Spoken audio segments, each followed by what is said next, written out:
welcome to our second part of our discussion about the GTA hack and Ubisoft, our latest news, industry news. Last time we talked about all sorts of things actually about sexism and misogyny in GTA, and whether or not female characters, whether or not female protagonists were a good thing or problematic, and how do these games evolve really, and what impact are they having. So yeah, if you haven't seen that session, then do check it out on our YouTube page. And one of the points that came up in the discussion was regarding a controversial hot coffee mod in the 2004 release of San Andreas, which apparently allowed players to access a previously inaccessible mini game that had been put into the game by the Rockstar developers as an inside joke, which allowed the main character to have fully closed sex with his girlfriend. And this got me thinking about Ubisoft. And we know that they've been plagued with all sorts of scandals recently regarding toxic behavior and all sorts of things going on within the company. But a new interview for La Presse. I don't know if I'm saying that the right way. It might be presse. I don't know. It's French, obviously. Or Spanish. I don't. Anyway, it's not English. It's not a language I speak. And the Ubisoft CEO, Yves Guillemot. I should have practiced all of this before, shouldn't I? Has basically said that toxicity in the games industry comes from necessary friction in the creative process, and the suggestion being that that sort of internal harassment and toxic behavior is inescapable as part of the creative process. And I mean, this is a company that's been, dealing with sexual harassment, misconduct, bullying, so allegedly. So all of this stuff is obviously a big concern, and when you have the CEO effectively going, "Oh yeah, we need," it's just all part of the process. It's a little bit like the stories of sort of locker room banter that we heard a few years ago, and I think it made me think about this thing that the Rockstar developers had put in as an in joke. It's the sorts of things that would make female employees feel really uncomfortable. And I think anyone who isn't like a cis white man really would feel uncomfortable by those kind of in jokes, those kind of that kind of banter, and is that really essential for the creative process, and is it really something that we want to be going on behind the scenes in these games, when the other news out today this week is that Netflix is going to start producing games. So we know that the games industry, and we're always banging on about it, is a massive industry. It's an influential industry, and is it okay to have this kind of attitude in behind the scenes? Is that really going to create inclusive games that help to move society to a more compassionate and inclusive one? Floor. I think having read his comments, he quickly came back and said, "Oh, to prevent tension from becoming negative, or to address it if it does, that's where strong policies, values, and corresponding procedures are essential." So clearly, what happened is some fucking moron who is probably fired now let him go in front of do an interview, Mm. because this perspective, he's clearly just an out of touch CEO Completely. person who has no idea, just lives in this bubble where everything's completely fine, and if there's trouble, then try It's things just what happens. It's happen. just what happens. Yeah. Trouble just happens. So you just think he's out of touch, and that speaks to the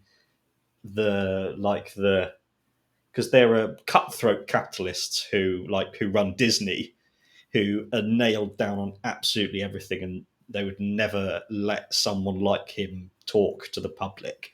And then there are people like him who are at that high level, who just haven't got a clue what's going on. The progress of society is completely outside of their bubble. Their world is exactly the same as it has been. Mm. He looks like he's in his 50s or 60s. Mm. Yeah. His entire career, Yeah. definitely. So he's coming forward and he thinks 20 years ago, probably even 10 years ago, that response Fine. would have that would be the tradition, the official response, that everything would have been fine. But the difference now is that media, the industry of media, the people have seized the means of production. So now, instead of, because you can't rely on establishment media to call people like him out on this, Mm. because they are Mm. the same people Yeah. as that that ruling class of people, so they don't know. But then Mm. Twitter comes up and goes, what did you say? And all these young people going, we're not stupid, we have eyes and ears, we know what you're trying to say. Oh, everyone's at fault. And that is, yeah, both sidesing things. And that's the same with Yeah. anything culture war related. It's Yeah. suggesting that, oh, I don't know, it's just both sides fighting and they need to just be polite to each other, and that's the answer. Mm. I think it's very dismissive what he said, and it gives the air of trying to sweep it under the carpet and move along as quickly as possible. Really, and it's clearly not that. And I think it's probably very difficult and very hurtful for a lot of people to hear, especially those that may or may not have been involved in what's been happening at Ubisoft. Um, but I don't want to speculate, obviously, because it's all alleged at the moment. Mm. But yeah, you can just imagine what people think when they hear that sort of thing coming out of the mouth of the CEO. But then I find most CEOs are generally out of touch anyway. Mm. Yeah. I mean, do you feel that I mean, he's saying, oh, people need to be able to have heated discussions, people need to be able to explore topics that may be uncomfortable, or issues that may be uncomfortable, in order to get the best out of the process and the design process. And do you feel that there is any truth in that? I mean, or how do you make these scenarios safe? I suppose Mm. I'm thinking, like, after the Me Too Yeah, thing in Hollywood, we didn't drop sex scenes from movies. What we did was bring in consultants to help support and make sure that everyone in those scenes was comfortable and safe, and people were mindful about those issues. Um, so do we feel that the issue isn't that things are being said, it's that maybe there's just an abandonment of, people I can think it behave the way comes they it, want. it comes down to what kind of safeguarding is happening, Mm. and the awareness that people within Ubisoft have of safeguarding, and various types of abuse that could happen, and just learning to identify when things are stepping over the line, or when there might be concerns with colleagues or various other things. So it could be a workplace culture thing where there's just like either complete ignorance or like choosing to ignore, or just like a complete lack of awareness of like how to keep things safe and how to keep an eye out for people, and when things might be going wrong or stepping over the line, or where there are concerns that need to be identified. But that's that's fairly. I know it sounds boring and all about policy and procedure, but at the end of the day, that's what keeps everyone, or at least helps to keep everyone safe. But you can't even begin to implement or put in policies if you're not conscious that that Exactly. these things might make people That there's a uncomfortable, or problem. that they might be Yeah, problematic. Yeah, exactly. Yeah. absolutely. So yeah, that's the whole thing. I think general awareness of what all these things are and what they mean to different people is really important. I think it comes back to that at his like high level, in his world, everyone's powerful and wealthy, and he thinks if someone has a problem with me, I won't take it personally. And you think, why would anyone else? People can Mm, have disagreements, but that people like him can't make decisions about people outside of his bubble, because whenever you say, oh, this relationship needs to be this, you need to be able to have friction and heated discussions, you need to make that place safe and equal. yeah. And if you don't change anything in your workplace that is just the way things are in society, there is profound power imbalances Mm, in society, and those just move straight into the workplace. So there's no amount of, it's tricky because I'm of the opinion that culture always overpowers policy, because say, like, look at the Metropolitan Police in London. They're supposed to be protect and serve, keep people safe, and yet they have this horrifying, just rogue agency like behavior where they ignore powerful people breaking the law, and they brutalize women and ignore women and brutalize black people and minorities because it's the culture. And the people in charge, they're supposed to be the referees, and so they're supposed to be the ones enforcing the rules and the regulations and the safeguarding, saying the people we care about are the people who are vulnerable, rather than going, if you say, oh, I'm not going to take sides, you're taking the side of the people who have the most power mm, imbued with them already, and that is always men in society in general. So, say for example, going out dating, for example, why don't they just say, "Oh, why don't women just say no?"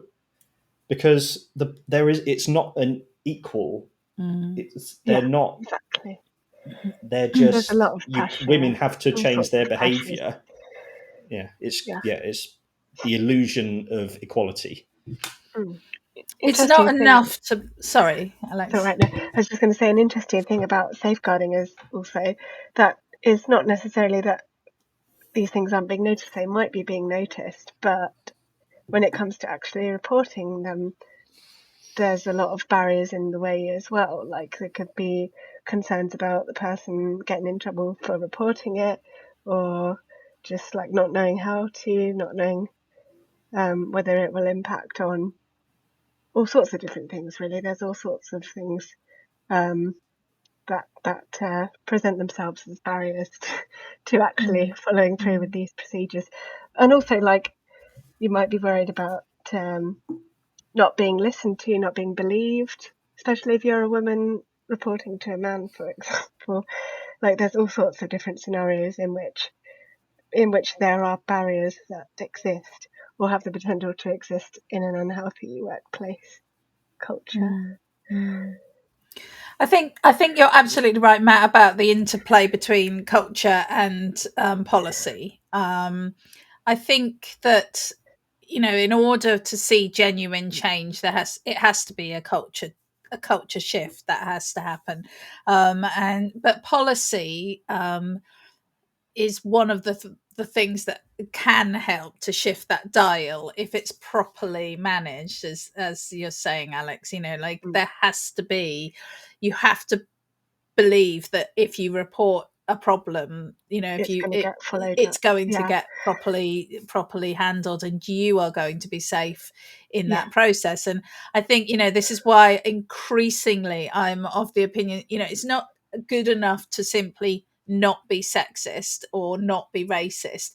You have to be anti-racist and anti-sexist. You have to be proactively pushing in the opposite direction, because it's not enough to, as you said, Matt, it's not enough to just sort of say, I'm not taking sides, because that is the same as not getting involved. It's allowing, you are supporting something by the absence of pushing back against it. And so I think, from my personal perspective, in my personal journey through all of these issues, has become much more about being proactively against these things, and actually doing as much as I can to influence society and influence the people around me.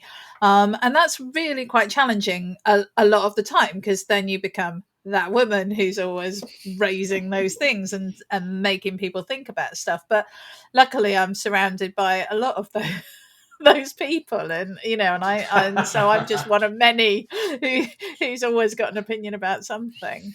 But I think it's interesting because Xbox is launching, this was another news thing that came up today. Xbox is launching Project Amplify, which is that they're trying to address the lack of diversity and lack of black developers in the games industry. And I think that was making me think, like, if these situations if there is this sort of attitude that, like, well, we've got to be able to talk about this stuff, and you've got to be you got to be all right, because that's part of the creative process, and we don't really have a problem. It's just a few people are a bit oversensitive, and, well, they can always go to HR. And these whole kind of attitudes coming down from the top, it's not going to make these environments very, I mean, we talked last time about, do these things make women want to play these games, want to be involved in making these games? And I think it's the same in this. It's not going to make people want to move into these industries if you've got this sort of, these attitudes that, like, oh, you got to get over it. And then, as a woman, as a black person, whatever, you're going to go into these things and say, actually, no, I don't. There are other jobs I can do where I don't have to go in and have a fight every day. I don't have to deal with microaggressions and all of that. That's Yeah. partially why I'm cautiously optimistic about the future, because, like you say, companies, massive corporations, are realizing that there's money to be made in taking a proactive anti something bad stance.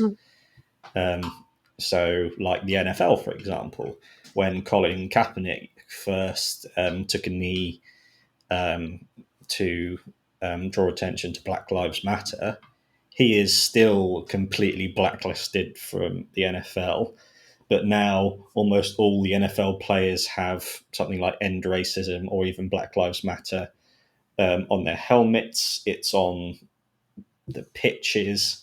They're realizing that we can make a lot of money by stances, and hopefully they're going to drown in the positive environment that they create. Because whereas in the past it would just be a woman, you have to do a sex scene, and you get pressured into doing it.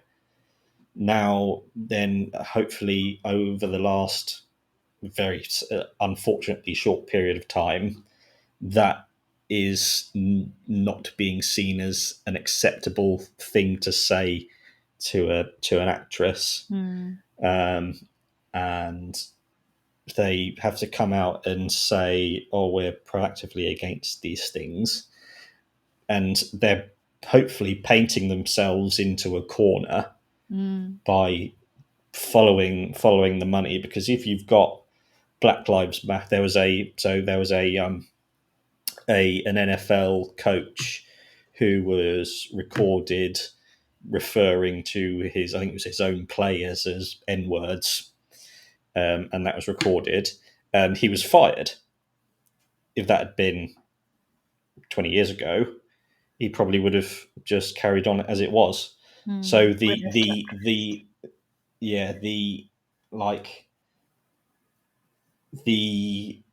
matrix of acceptable behavior is shrinking,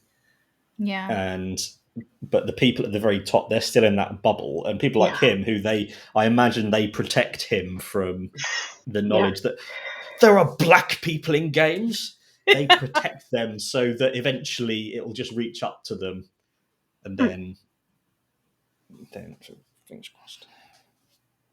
I mean, the Microsoft research, or some research that they've done as part of this new sort of drive, they found that only 2% of professionals in the video game industry are black, which compares to the US population, which is 13%. So, it's considerably lower. So it clearly is not, they're not spaces that are encouraging people to go in, to move into those industries. But I agree with you, Matt, and I think that things are definitely changing and societal attitudes are changing, and I think that's why we see such a kickback against the sort of woke idea, because it's winning, and it is actually making progress. I mean, only yesterday we saw or today we've seen one of the Labour MPs have lost the whip because of a racist comment that she made about Kwasi Kwarteng in a fringe meeting yesterday, and she's apologized profusely for that, but it was extremely quick, and it was racist what she'd said, it's good to see that, and it's good that people need to see that if you say these things, that there will be consequences. So I think it's getting harder to be I was just going to say it's being harder to be a casual dickhead now, because say mental health, for example. Now, in the past, you've said, I'm feeling particularly a boy, or especially a man, saying, I'm feeling a bit worried and sad. Most of male people would go, oh, you're being pathetic. You're being a girl, being all sad. Whereas now, if you've got a group of 5 guys and one of them says that, if one of them said what they would have said 10, 15 years ago, most likely 3 out of the 4 would turn and go, what the fuck is wrong with you? It's being so much more. People can go, what the fuck is wrong with you? And trust that the majority of people will probably go, dude, that was fucked up, mate. Yeah. And we can move on from there, rather than being in a world full of the people who are being all angry and scared that they're being called out for their behaviour. So, I mean, we can feel, I suppose, maybe a little bit of positivity in that Rockstar's like secret mini game was from, goes back to 2004, and hopefully they've learned some lessons. I haven't gone through the whole timeline of their bad behavior, so maybe I'd learn something different if I did that. And but we are at least seeing Microsoft sort of stepping up and saying, actually, we need to be positive, proactively tackling this issue, and that makes people like the Ubisoft CEO seem a little bit out of touch, as you said, and maybe he's going to have and obviously he did, he came out, he said these things, and somebody's taken him to one side and said, look, mate, we can't do that anymore, and he's released a sort of like kind of tried to backtrack and explain it. Oh, you just didn't understand me, but No. at least he's had to do that, so that is happening. So perhaps there's a bit of bottom up stuff going on, as well as this sort of top down crappy attitudes, and these people will be moving out of the industry, and the new generations moving up. So maybe there is hope for the movement. Yes. for the movement, for the games industry in general. There is unfortunately social and economic things. Socially, things are getting better. Economically, I think it's going to get down the pipe. It's going to be a tough few decades. I know. I think I'm going to have to get a tattoo of that. So we've got a few minutes left. What would is there anything that anyone would like to add that they feel we haven't covered today? It made me think of the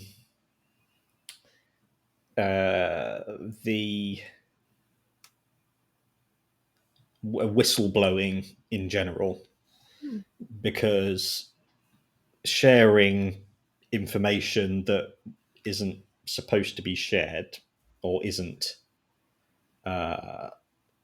allowed to be shared, whether for good or evil, with games, that it doesn't matter.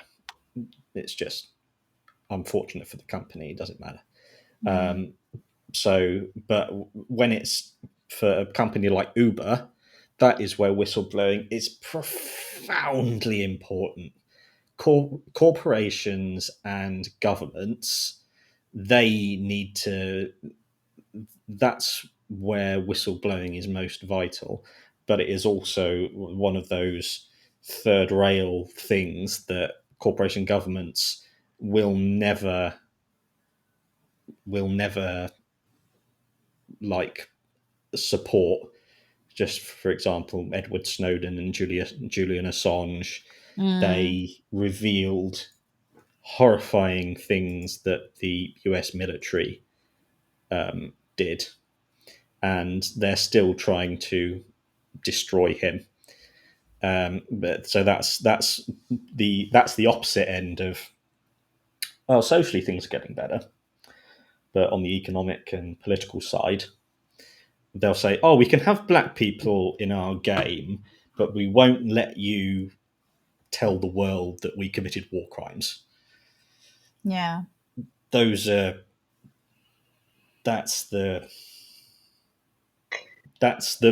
to be those points coming together, seeing if the social side can eventually drown out that side. But I think we've got a while to go yet. And that's about power balance as well, isn't it? I mean, the games industry is a powerful and financially lucrative industry, but it is just an industry. And, there's a big difference between sharing that information and when you're sharing information, like you say, about war crimes or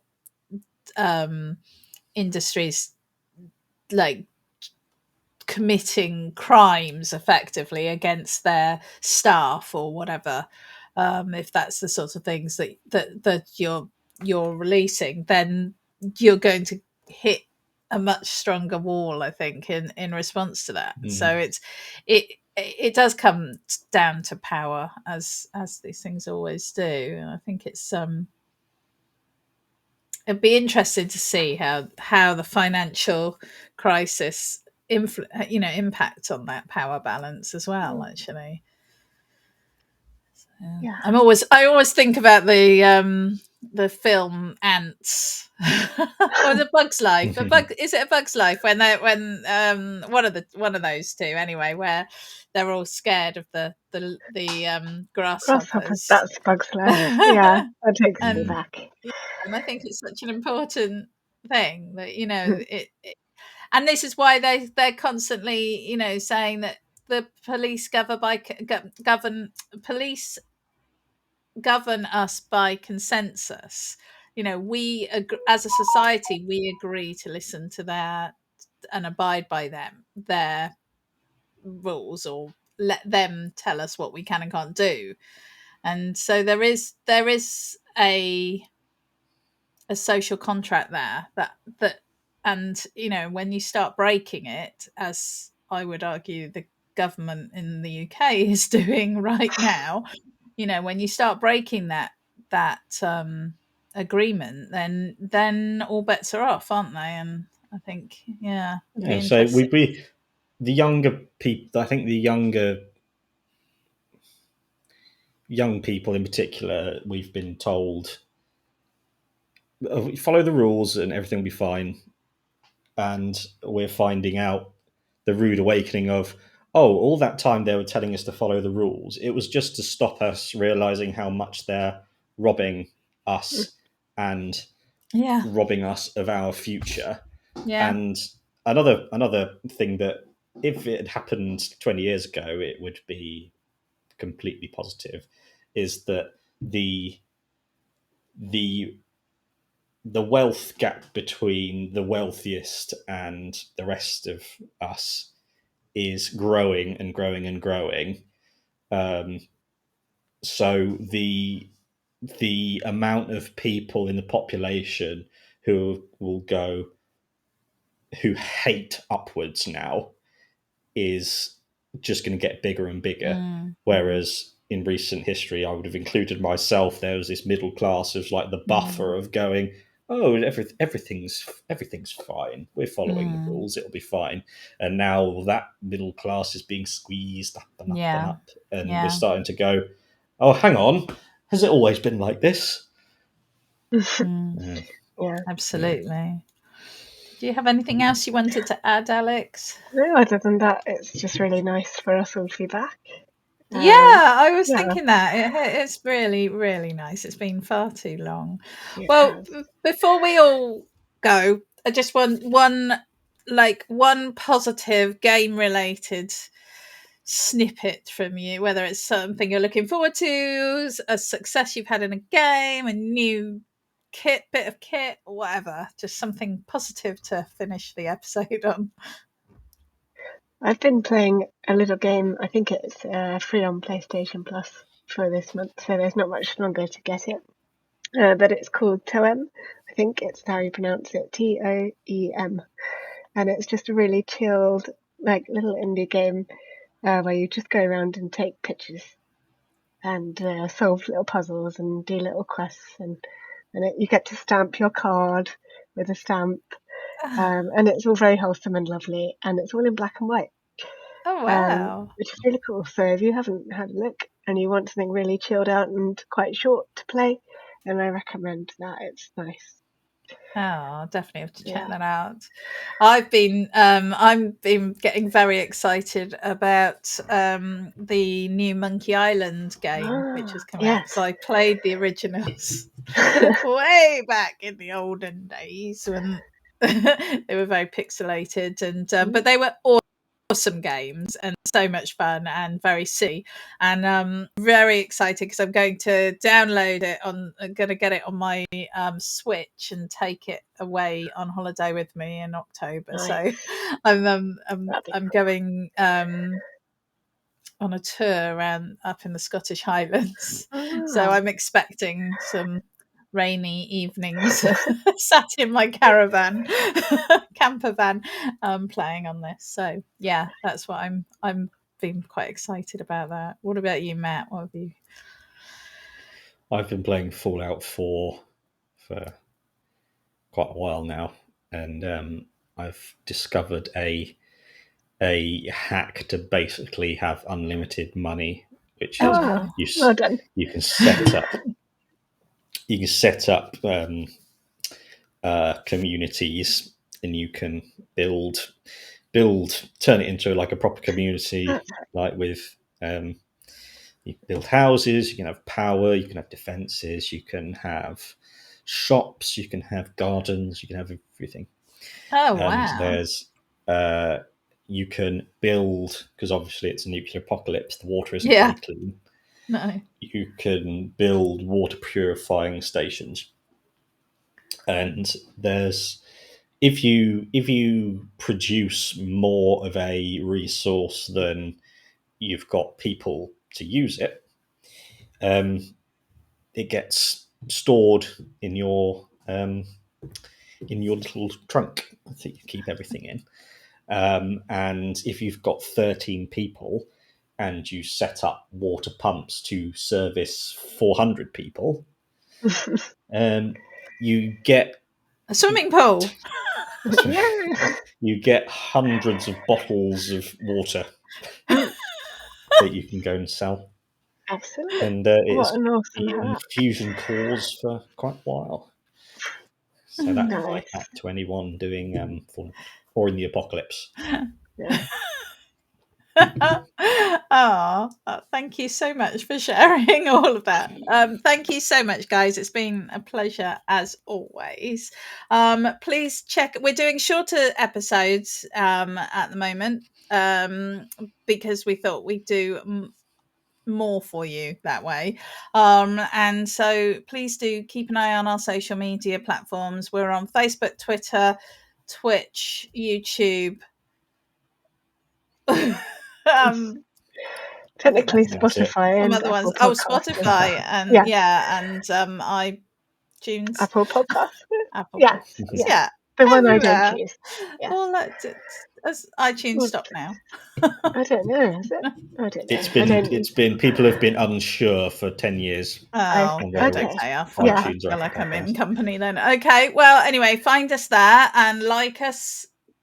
Give us some 5 stars, 10 stars. And yeah, we'll see you soon. Thank you very much. Bye. Mm.